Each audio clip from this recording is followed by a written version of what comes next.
আমাদের প্রভু জগন্নাথের আশীর্বাদ নিয়ে উড়িষ্যা থেকে আসা মহিলা মোর্চার নেতৃত্বরা আছেন। আমি সবাইকে আন্তরিক শুভেচ্ছা অভিনন্দন, গুরুজনদের প্রণাম জানাই।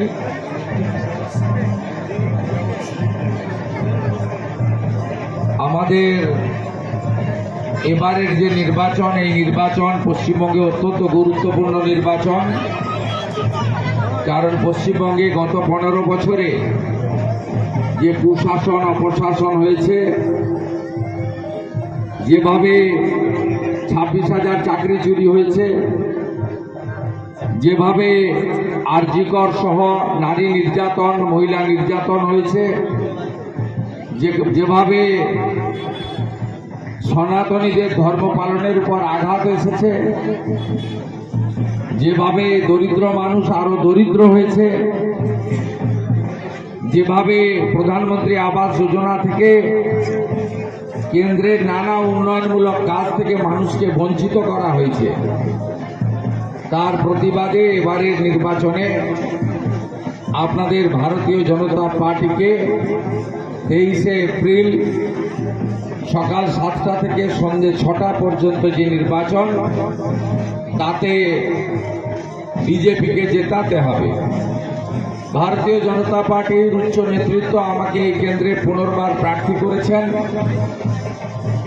আমি আপনাদের কাছে গোটা রাজ্য জুড়ে বিরোধী দলনেতা হিসেবে কাজ করার সুবাদে আজকে কথা দিয়ে যেতে পারি, আশ্বস্ত করতে পারি, গতবারে আপনারা কোনো কিছু আশা না করে ঘরের ছেলেকে, বন্ধুকে, ভাইকে গ্রহণ করেছিলেন, মমতা ব্যানার্জিকে হারিয়েছিলেন।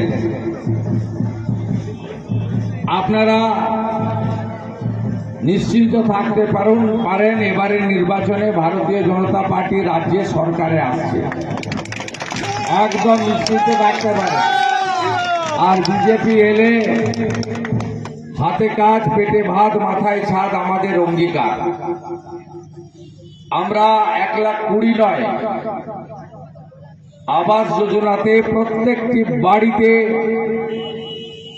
উপযুক্ত অর্থ দিয়ে ঘর নির্মাণ, প্রত্যেকটি বাড়িতে প্রধানমন্ত্রী সূর্যঘর যোজনাতে 80,000 টাকা করে ঘর প্রতি দিয়ে সোলার প্লেট লাগিয়ে দেওয়া, যাতে ইলেকট্রিকের মিটার বিল না আসে, নলে জল, জল জীবন মিশন,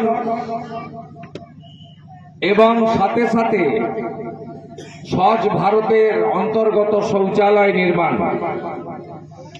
এর সাথে সাথে যে 6 লক্ষ ভ্যাকেন্সি পশ্চিমবঙ্গে আছে, আগামী 6 মাসের মধ্যে অমিত শাহজি ঘোষণা করেছেন ঘুষ ছাড়া মেধার ভিত্তিতে চাকরি হবে এবং টাটাকে আমরা ফিরিয়ে শিল্পের জোয়ার আনব। সাথে সাথে 4 মে ফলাফল, 6 মে সরকার, 1 জুন মা বোন দিদিদের অ্যাকাউন্টে 3,000 করে টাকা আমরা প্রত্যেকটা অ্যাকাউন্টে ঢোকাবো। আপনারা জোট বেঁধে এই নির্বাচন করুন এবং এখানে অনেক আমাদের সংখ্যালঘু পরিবারের লোকেরা এসেছেন, যাদেরকে ভুল বুঝিয়ে এতদিন ধরে তারা ব্যবহার করেছে ধর্মের নামে, সাম্প্রদায়িকতার নামে। আর গতকাল আমাদের বুদ্ধ ভাই, যার গলায় তুলসীর মালা, মাথায় শিখা, তিনি আমি আসবো বলে পতাকা লাগাচ্ছিলেন। আমি নাম বলে ওকে বিখ্যাত করব না, তো বয়াল ছাড়া কেউ ওকে চেনেও না, ওর নামও জানে না। আমি ওর নাম বলে ওকে বিখ্যাত করব না। যিনি মমতা ব্যানার্জিকে হারিয়েছেন, তার মুখে ওইসব লোকের নাম বলে উল্টো পাবলিসিটি হয়ে যাবে। তিনি তার উপস্থিতিতে ভেটুরিয়ার কিছু কুখ্যাত গুন্ডা বুদ্ধদেবের ভাইয়ের গায়ে হাত দিয়েছে। কোদামবাড়ি একে এই ধরনের ঘটনা ছিল না। করতো, বদমাইশি করে ভেটুরিয়াতে একটা বুথে সমবায়ের ভোট হলে মারপিট করে।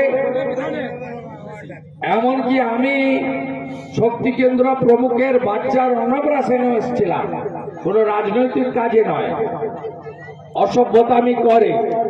ছবিগুলো গোছানো আছে। সবকা সাথ সবকা বিকাশ তো হবে, সবকা হিসাবও হবে। ভালো থাকবেন।